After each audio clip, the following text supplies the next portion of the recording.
Satu sekarang ini, karena orang-orang kafir ini mulai berani, padahal dia minoritas. Ini ancaman terbesar bagi NKRI. Kenapa? Mereka sudah berani membangun pusat Kristen di mayoritas Muslim terbesar di Indonesia, Jawa Barat. Kalau melihat orang baca Kristen, saya nggak terlalu pusing. Tapi kalau mendengar bahasa Sunda ke gereja, badika mana teteh? Badika gereja, teteh mah Kristen. Sakit itu di sini, Pak. Si A jadi Kristen, si B jadi Kristen. Orang-orang yang datang kepada Yesus tidak akan bisa dibendung. Saya akan ulangi, semakin Alkitab dihina, diolok-olok, ditafsirkan menurut pikirannya, semakin banyak orang datang kepada Yesus. Dari berbagai suku, dari berbagai daerah, orang datang kepada Yesus. Dari berbagai agama, orang datang kepada Yesus. Itu semua karena kasih anugerah. Itu semua karena kasih karunia. Itu semua karena anugerah yang begitu besar, Bapak Ibu. Salam saudara, selamat datang kembali di channel ini. Bagaimana kabarnya saudara? Doa dan harapan saya, saudara yang menyaksikan video ini dalam keadaan sehat-sehat saja ya. Amin.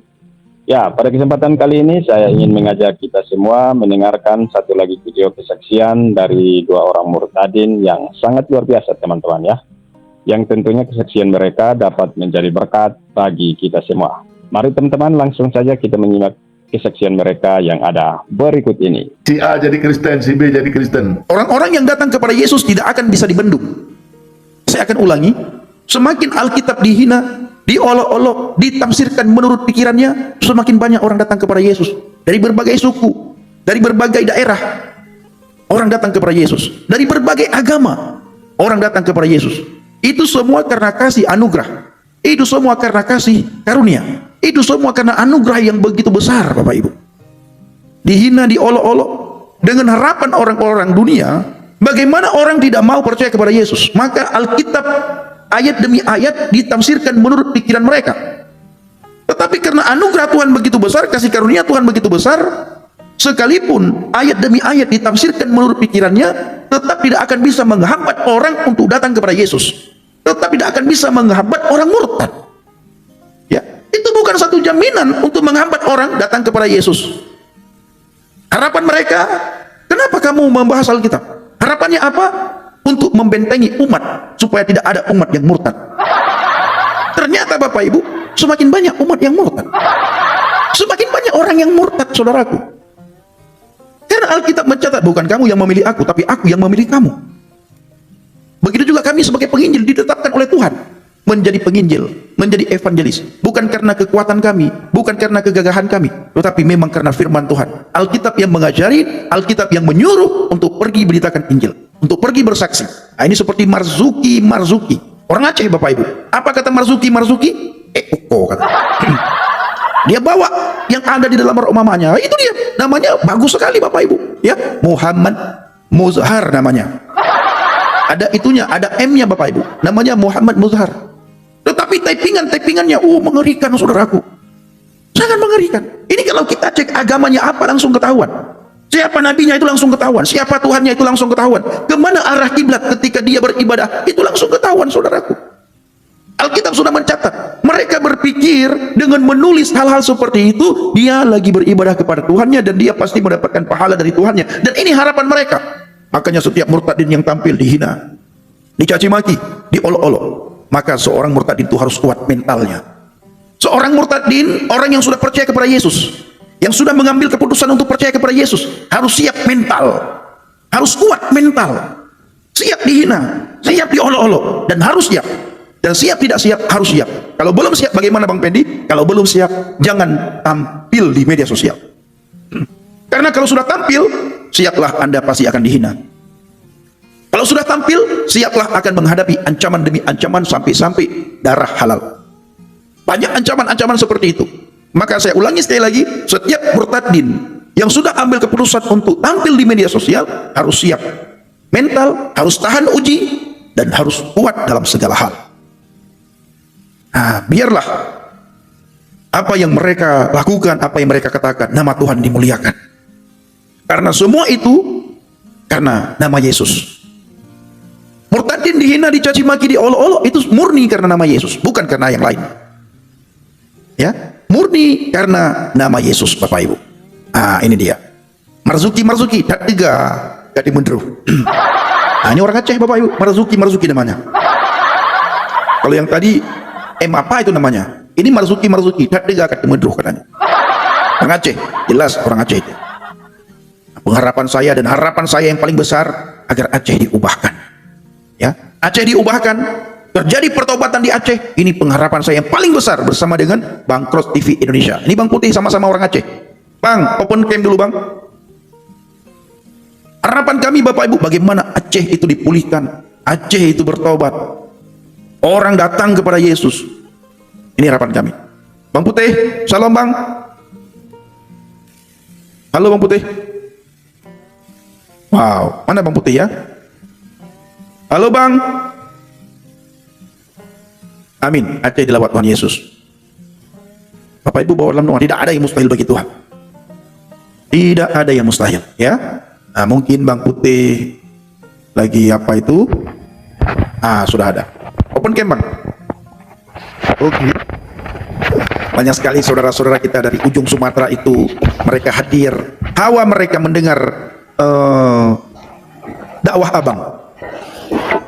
Nya, naik, udah ngecek, tip ganteng. Tip keren. Haleluya. Bang, kalau kirim yang nomor sinyan bunuh. Oh ya ya. Itu nomor home-nya. Itu telepon Bang. Kabeh. Nah, kan tinggalan. Udah ngecek. Tidak, satu persatu muncul di media sosial. Apa tujuan kami? Bahwa tidak ada lagi orang yang ditipu, dibohongi. Yang mahan enggak ada ipengut tanya. Ipengut tip 3. Betul Bang. Tip 3 ipengut. Lagi urang begah kan? Bek pajau bui. Pakan bek pajau bui. Bui hana mangat. Bek pajau. Don kali pajau bui galau mau. Riban tepu bui hana mangat.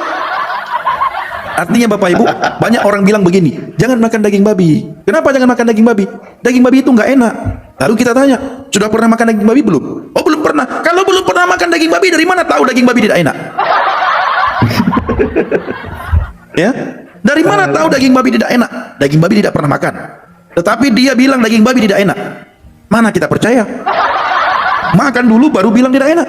Atau jangan-jangan setelah makan 1 kilo nanti habis sendiri. Nah, seperti saya dulu Bapak Ibu. Saya dulu tidak mau daging babi. Saya bilang daging babi itu nggak enak. Nggak enak daging babi. Sudah pernah makan belum? Pokoknya daging babi tidak enak. Jangan tanya makan atau belum makan. Pokoknya daging babi itu nggak enak. Saya bilang. Lalu kawan saya bilang, Bang Pendi coba dulu makan sedikit saja. Saya tidak mau saya makan daging babi itu. Muntah saya. Makan dulu. Tetap saya tidak mau. Akhirnya Bapak Ibu, suatu hari saya pelayanan ke Bangka Belitung. Ya. Di saat saya di Bangka Belitung, di sebuah pulau, bekalnya habis. Kami mau belanja, ombaknya besar. Rumah tempat di mana kami tinggal, semua tidak ada lagi. Yang ada hanya beras, yang lain sedikit-sedikit. Daging babi di kulkas. Dibilang sama kawan saya, Bang, ini nggak ada bekal apa-apa. Telur nggak ada, ikan asin nggak ada, ikan teri tidak ada. Yang ada daging babi. Kalau Abang Pendi makan, ya puji Tuhan tidak mau makan. Kalau sakit perut bahaya katanya. Nah, supaya Bang Pendi makan, saya coba bikin paling enak. Ini orang Kalimantan Bapak Ibu, Kalimantan Barat. Nah, dia bakarlah daging babi tersebut Bapak Ibu. Ketika dia bakar, dia bilang kepada saya, jangan makan yang sudah dikuah, nanti nggak enak katanya. Makan dulu yang dibakar. Saya makanlah Bapak Ibu yang sudah dimakan. Oh Tuhan Yesus tolong, 1 kilo saya habis makan sendiri. Jadi apa yang diperdengarkan kepada saya tidak enak daging babi, ternyata daging babi sangat enak. Karena orang yang memperdengarkan itu tidak pernah makan, sama kayak saya, nggak enak daging babi. Padahal saya tidak pernah makan. Begitu saya makan yang sudah dibakar, Tuhan Yesus tolong, enaknya minta ampun Bapak Ibu. Ya, tidak selesai saya makan. Ternyata sudah 1 kilo saya makan. Begitu enaknya daging babi. Makanya setiap live saya selalu promosikan betapa enaknya daging babi. Kenapa? Karena kami dibohongi dulu. Dibilang daging babi itu nggak enak, ternyata itu enak. Lanjut Bang. Oke. Terima kasih. Nya tak fikir lah kan. Cukup le urung itu nak tanya ya Pendi cukup le. Betul Bang. Macam-macam apa kan? Macam-macam apa yang hantam dah dengar yang hantam dah dengar. Jadi biasa jinya adalah sumpah serapah kepada orang yang biasa ji itu sakit hati. Alanya orang yang icok hak tanya, nyan tak dengar habis lah. Tapi nyo kan, tanyo dari phone tam rukuk, dari phone tanyo cukup parah, cukup berwakai, ya, macam tak begat, adanya tajud ke Kristen, tak berubah tanyo lebih get dari yang pun, ya kan? Tak tolong urung-urung susah, tak kalian urung, so yang kita tolong tak bantu, ngan tanyo yang ka rebah ya, rebah mentimpa ya, nyo orang Aceh bermufum nyo rebah mentimpa ya, ka rebah mentimpa loh, tak apa betul, ya. Tak apa betul, tak tajuk but ya, tak pertebit dari kampung ya, tabi kesempatan, alian urung-urung yang gatin ya, tabi kesempatan untuk maju di Medan, untuk maju di Jakarta, untuk maju di Bali ya. Tak apa orang-orang Aceh yang kara rantai nah. Orang Aceh cukup ke kara rantai di Aceh, macam-macam. Tapi watai awaknya kamu dapat ngentanya mengubah nasib ya. Hanai pegat lagi pun tanya itu nak le keluarga haji. Bang, Itu nak tu. ini ada yang minta bahasa Aceh katanya. Bahasa Aceh. Bahasa Indonesia. Oh, bahasa Indonesia. Jadi teman-teman ya, tadi maksud saya begini, kami ini orang Aceh ya. Jadi kami dulu hidup kami parah, saya parah ya, semua kami lakukan. Nggak ada teman-teman sekolah saya, teman kuliah saya yang bilang saya baik. Boleh cek, tanya itu di Teknik Mesin Universitas Syakwala. Kalian datang ke sana itu, siapa si putih? Siapa si Azhar putih? Datang itu ke Fakultas Teknik Mesin Universitas Syakwala. Tanya nih siapa dia? Ini orangnya. Tidak ada di kampus itu yang bilang saya baik. Datang ke SMA Negeri 7 Medan. Siapa si Azhar putih itu? Ya, pura-pura baik. Tapi bukan purba, hanya orang Aceh, pura-pura baik. Pura-pura baik. Tapi keluar dari sekolah, semua kita buat. Semua kita buat. Tapi kemudian, karena kami jadi Kristen, perilaku kami, perbuatan kami berubah. Keluarga tahu, mereka melihat. Ya, udah banyak hal yang kami lakukan tidak seperti dulu lagi. Kemudian kami pulang kampung.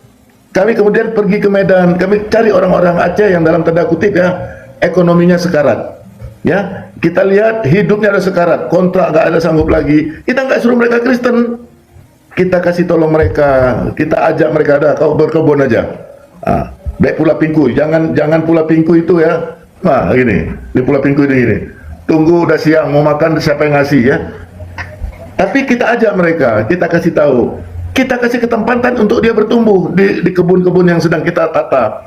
Jadi program kami adalah tumbuh bersama, grow together. Dia tumbuh ekonominya, karakternya bertumbuh, perbuatannya bertumbuh. Akhirnya dia lihat apa yang kami lakukan. Dia lihat, dia tanya, kenapa kau nggak seperti dulu? Ya, kenapa begini, kenapa begitu? Kita bilang enggak, kami yang memilih kami ini bukan kami memilih Tuhan, tapi Tuhan yang memilih kami dengan caranya yang istimewa. Sekarang saya tolong kalian, bukan kalian harus jadi Kristen, itu hak kalian. Tapi yang penting kalian maju dulu. Hidup dulu. Tapi lucu, makin kita larang, makin dia mengikut kita. Ya. Makin kita jangan, karena dilihat ada perubahan hidup. Akhirnya apa? Orang kampung, tetangga bilang di kampung, oh gara-gara si putih, si A jadi Kristen, si B jadi Kristen.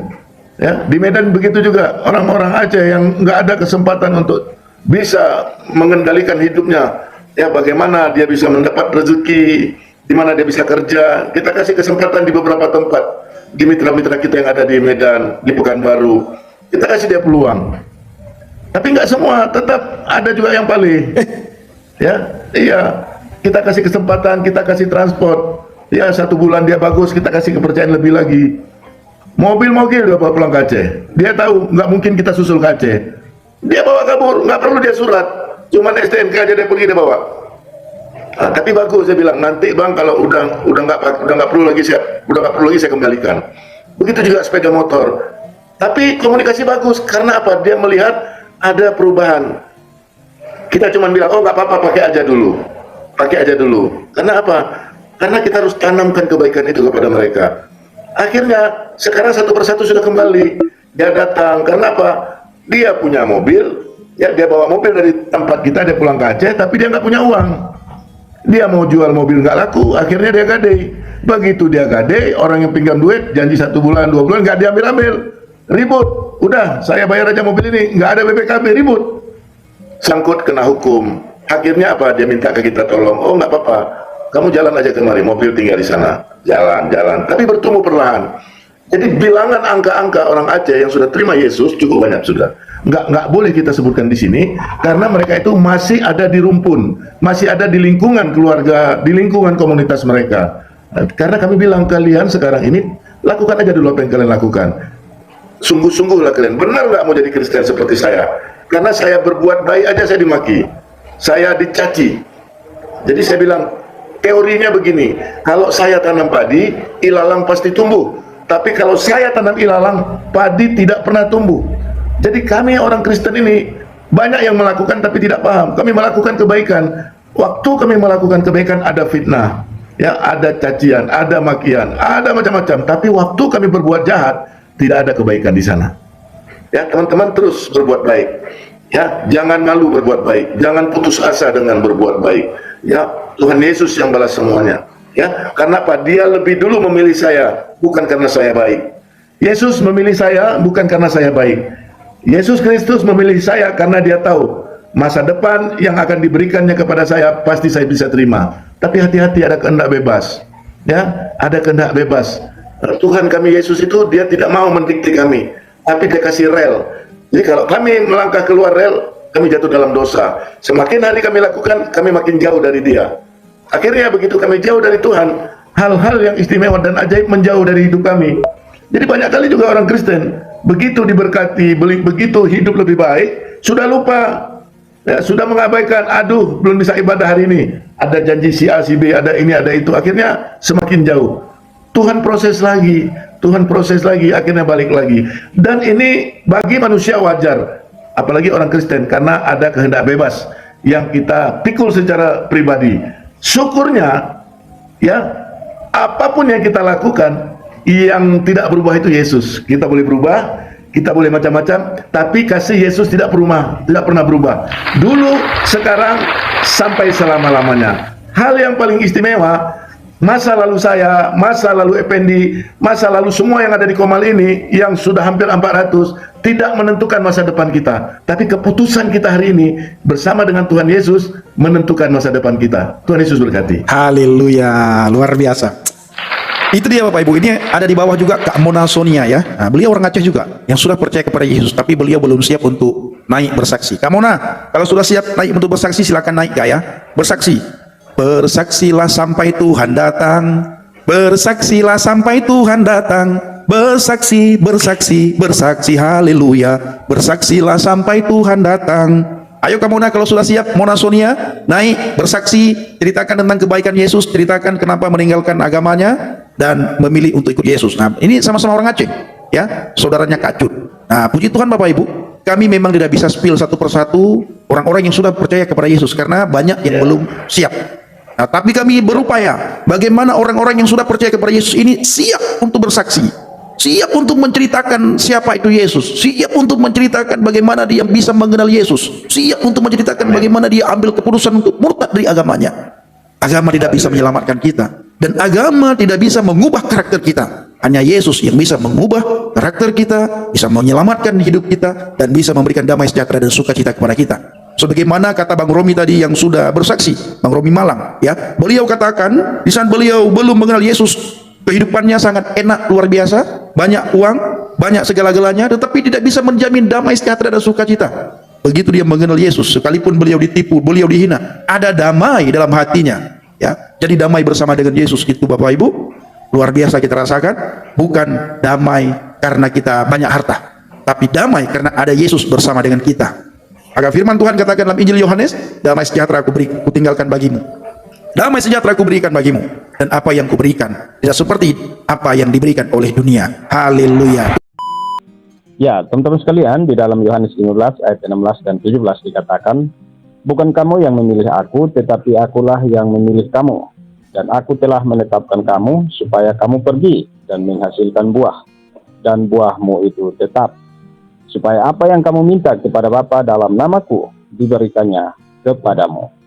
Inilah perintahku kepadamu, kasihilah seorang akan yang lain. Luar biasa saudara ayat ini ya. Ya, teman-teman sekalian, Allah memilih kita sebagai anaknya, bukan kita yang memilihnya. Hidup yang berbuah adalah kehidupan yang menjadi berkat bagi orang lain.